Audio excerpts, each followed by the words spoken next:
नमस्कार. आज आपण पाहणार आहोत भारतीय राष्ट्रीय काँग्रेसची एक जबरदस्त कहाणी.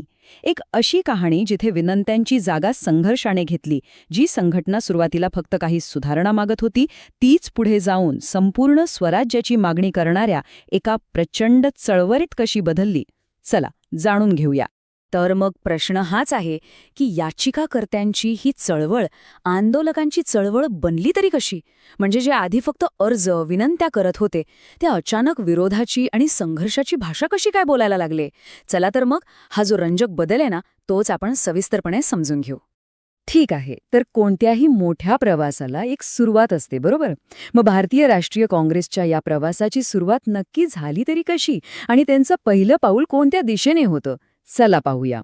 तर बघा, तारीख होती 28 डिसेंबर 1885.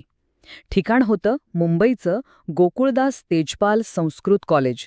इथे देशभरातून तब्बल 72 प्रतिनिधी एकत्र आले होते आणि या ऐतिहासिक क्षणाचे अध्यक्ष होते व्योमेशचंद्र बॅनर्जी.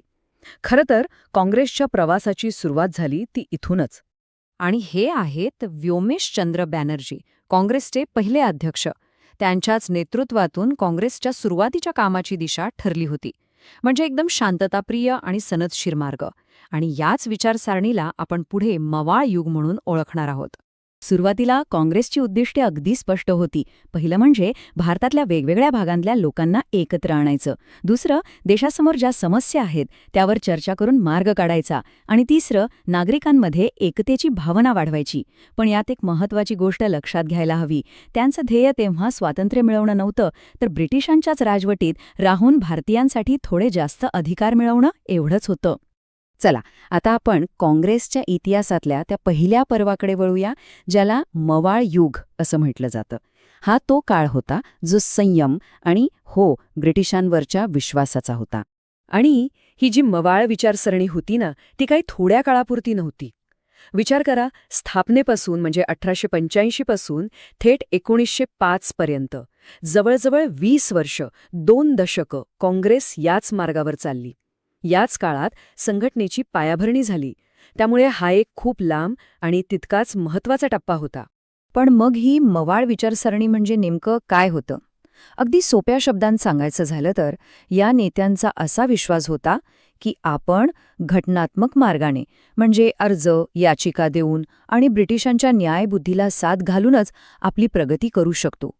त्यांचा ब्रिटिश न्यायव्यवस्थेवर तुम्ही म्हणू शकता की पूर्ण विश्वास होता. पण हा संयम आणि विश्वास काही फार काळ टिकला नाही. हळूहळू परिस्थिती बदलली आणि मग काँग्रेसच्या विचारसरणीत एक खूप मोठा, एक मूलगामी बदल घडून आला. असा बदल ज्यामुळे भारताच्या राजकारणाची दिशाच बदलून गेली.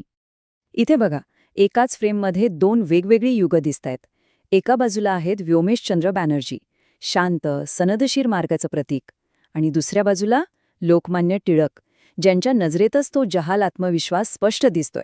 हा फक्त 2 नेत्यांमधला फरक नव्हता, तर भारताच्या भविष्यासाठीच्या 2 वेगवेगळ्या दिशा होत्या. आणि हा फरक ना अगदी मूलभूत होता. बघा, मवाळांचा ब्रिटिश न्यायावर विश्वास होता, तर जहालांचा ब्रिटिश हेतूंवरूनच विश्वास उडाला होता. एकीकडे मवाळ अर्ज विनंत्या करत होते, तर दुसरीकडे जहाल थेट लोकचळवळ आणि ॲक्शनवर भर देत होते. एवढंच नाही, ध्येयसुद्धा बदललं होतं. आता हळूहळू सुधारणा नको, तर लवकरात लवकर स्वातंत्र्य हवं, हा विचार प्रबळ झाला होता. आणि ह्या नव्या जहाल विचारप्रवाहाचं नेतृत्व केलं ते 3 प्रमुख नेत्यांनी: लाला लजपतराय, बाळ गंगाधर टिळक आणि बिपिनचंद्र पाल. आपण सगळे त्यांना लाल बाल पाल या नावाने ओळखतो. या त्रिकुटाने खरं तर संपूर्ण देशात स्वातंत्र्याची एक नवी ज्योतच पेटवली. या जहाल नेत्यांनी फक्त विरोधाची भाषा नाही केली, तर त्यांनी स्वातंत्र्यासाठी एक ठोस, एक ॲक्शन प्लॅनच देशासमोर ठेवला. चला बघूया हा आराखडा नेमका काय होता. हा कार्यक्रम ओळखला जातो चतुसूत्री या नावाने. भारतीय राष्ट्रीय काँग्रेसने एकमताने हा 4 कलमी कार्यक्रम स्वीकारला आणि पुढे जाऊन हाच कार्यक्रम संपूर्ण स्वातंत्र्य चळवळीचा आधारस्तंभ बनला. तर या चतुसूत्रीमध्ये 4 जबरदस्त विचार होते. 1. स्वराज्य हे आपलं अंतिम ध्येय होतं, म्हणजे आपलं स्वतःचं राज्य. दुसरं, स्वदेशी हे स्वराज्य मिळवण्याचा मार्ग, म्हणजे फक्त आपल्या देशात बनवलेल्या वस्तू वापरायच्या. तिसरं, राष्ट्रीय शिक्षण, जे भारतीयांची मनं घडवेल. आणि चौथं, या सगळ्याला बळ देणारं एक शस्त्र, ते म्हणजे बहिष्कार. परदेशी वस्तू आणि संस्थांवर थेट हल्ला. पण हे जे स्वदेशी आणि बहिष्कार होते ना, हे फक्त शब्द नव्हते. यामागे एक खूप मोठी रणनीती होती. चला, ती रणनीती जरा जवळून समजून घेऊया. बघा, स्वदेशीचा अर्थ फक्त परदेशी वस्तूंना नाही म्हणणं एवढाच नव्हता. त्याचा खरा उद्देश होता भारताला आर्थिकदृष्ट्या आत्मनिर्भर बनवणं, म्हणजे स्वतःच्या पायावर उभं करणं. आपल्या देशातला पैसा, आपल्या देशातली साधनं आणि कौशल्य ही आपल्याच देशासाठी वापरली जावीत, हा त्यामागचा खरा आणि मोठा विचार होता. आणि बहिष्काराची रणनीती तर या एका वाक्यात स्पष्ट होते. परदेशी वस्तूंवर बहिष्कार ही पहिली पायरी, तर परदेशी राजवटीवर बहिष्कार ही पुढची पायरी. किती मोठा विचार आहे बघा.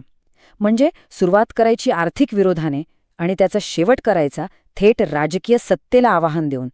हा खरोखरच एक प्रचंड धाडसी विचार होता. थोडक्यात काय, तर बहिष्कार हे फक्त एक आंदोलन नव्हतं. ते एक असं शस्त्र होतं जे थेट ब्रिटिश साम्राज्याच्या आर्थिक मुळावर घाव घालत होतं. ब्रिटिशांची आर्थिक ताकदच जर कमी केली तर त्यांची सत्ता आपोआपच खिळखिळी होईल, हा त्यामागचा एक अतिशय सुनियोजित प्रयत्न होता. आणि मग शेवटी एक प्रश्न मनात येतोच की मवाळ विचारसरणीतून जहाल विचारसरणीकडे झालेला हा बदल भारताच्या स्वातंत्र्यासाठी खरंच गरजेचा होता का? याचिका आणि विनंत्यांच्या जागी संघर्षानेच भारताला स्वातंत्र्याच्या जवळ नेलं का? हा एक असा प्रश्न आहे ज्यावर आपण सगळ्यांनी विचार करायला हवा.